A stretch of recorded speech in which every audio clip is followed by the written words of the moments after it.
Ever find it sort of mind-blowing that governments can just, print more money?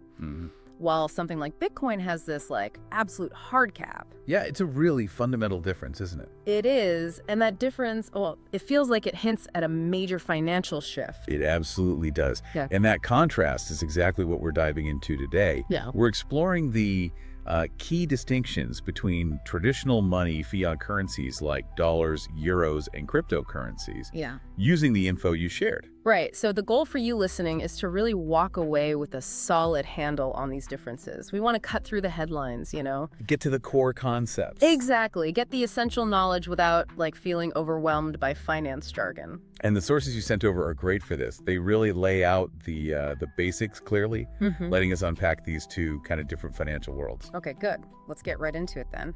Maybe start with the value. Where does the value come from and that whole issue of inflation? Sure. So traditional currencies, your dollars, pounds, euros, their value, it's really built on trust. Trust in the government. Trust in the government, trust in the central banks that issue them. We all kind of agree these pieces of paper or digital numbers have worth because the authorities say so. Yeah. And, historically, that's provided some stability. And this is the big but, isn't it? Those central banks can just make more money. They can. They have the power to increase the money supply. And when there's more of something, its value tends to go down, right? That's inflation, basically. Your cash doesn't buy as much. Precisely. That ability to expand the supply is like a defining feature of fiat. Yeah. It gives governments flexibility, sure, for economic issues, but it always carries that risk of inflation. It just quietly eats away at your purchasing power. Okay, so that leads us straight to crypto. Bitcoin, for example, totally different idea, right? That fixed supply, 21 million Bitcoin, period. Exactly. How does that tackle inflation? Well, that limited supply is designed to tackle inflation. The whole idea is if supply is capped, it can't be inflated away by printing more.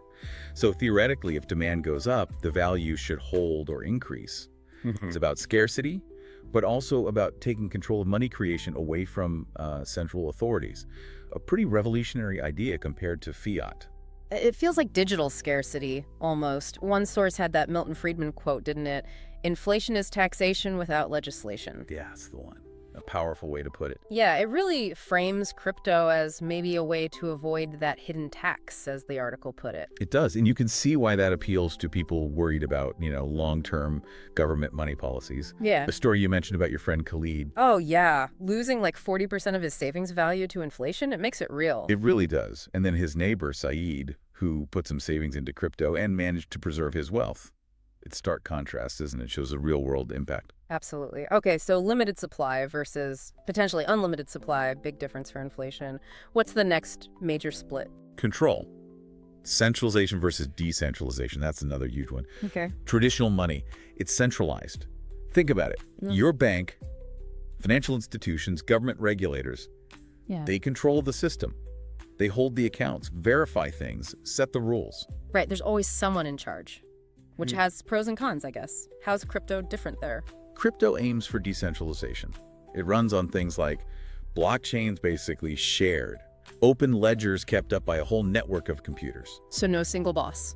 No single boss, no single point of failure or control. Transactions get verified by the network itself. This makes it much harder for any one group, a government, a bank, to just block things or mess with the system. That sounds pretty significant. Is there a real-world example where that mattered? Well, the sources mentioned Greece in 2015, remember? Or right, when they closed the banks. Exactly. And people could only take out, 60 euros a day? Imagine that. But people holding crypto, they weren't really hit by those specific controls. They could still access their funds because they weren't locked in that national banking system. Wow. Yeah, that really highlights the difference. Central control means potential restrictions, while decentralization offers a kind of, freedom from that. Okay, what about privacy? That comes up a lot with crypto. It does. And it's another key difference. With traditional banking, your transactions are pretty much tied directly to your identity. Your name, your account number, it's all linked. Makes sense for regulations and stuff. Sure. It makes things traceable by banks and, authorities if needed. So how does crypto handle it? Is it totally anonymous? Not usually totally anonymous, more like pseudonymous. Yeah. Your transactions are on the public blockchain, yeah, but they're linked to a wallet address, just a string of letters and numbers. Ah, okay, so not directly your name. Right. It offers a degree of separation you don't get with a bank account. Now, it's not Perfect privacy analysis techniques are getting better, and some cryptos are specifically built for more privacy, trying to hide details better. Hmm. But the basic model is different from traditional banking's direct link to identity. Interesting. So different levels of privacy, not necessarily total secrecy. Okay, what about just moving money? Speed, costs. How do they stack up? This is often a big plus for crypto, especially for international stuff. Sending money overseas through banks, it can be slow, days sometimes. And the fees. Tell me about it. Those wire transfer fees can be painful. Right. Because you've got multiple banks involved, currency conversions, all that. Crypto can often cut out a lot of those middlemen. So it's faster and cheaper. Often, yeah. Especially cross-border. Hmm. The example of Sarah, the designer, cutting her fees from 8% down to less than 1% by using crypto for international clients. That's huge. It's a massive saving. And transactions can confirm way faster, often in minutes. Doesn't matter where the other person is. Okay, that's a compelling practical advantage. So we've hit inflation, control, privacy, speed, cost. What about just like stability? And can I actually use it easily? Yeah, and this is where traditional currencies still have the clear advantage right now. Think about it, stability and acceptance. Decades, centuries even, of infrastructure. You can use dollars or euros pretty much anywhere for daily stuff.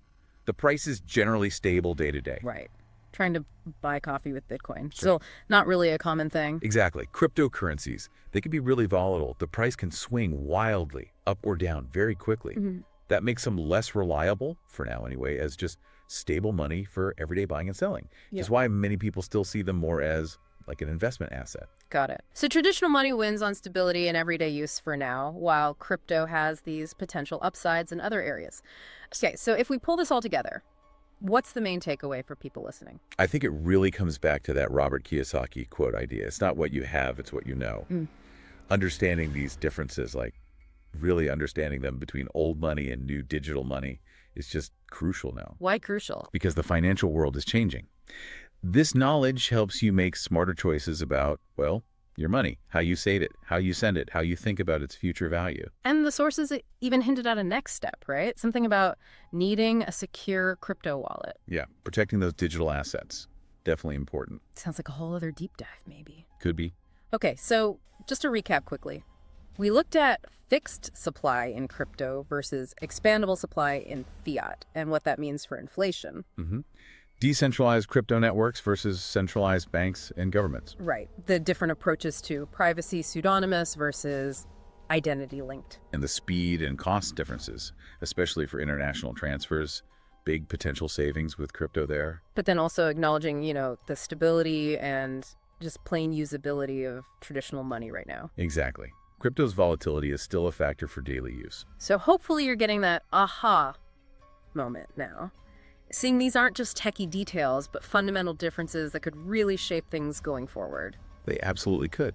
And maybe that leads to the final thought for you to chew on.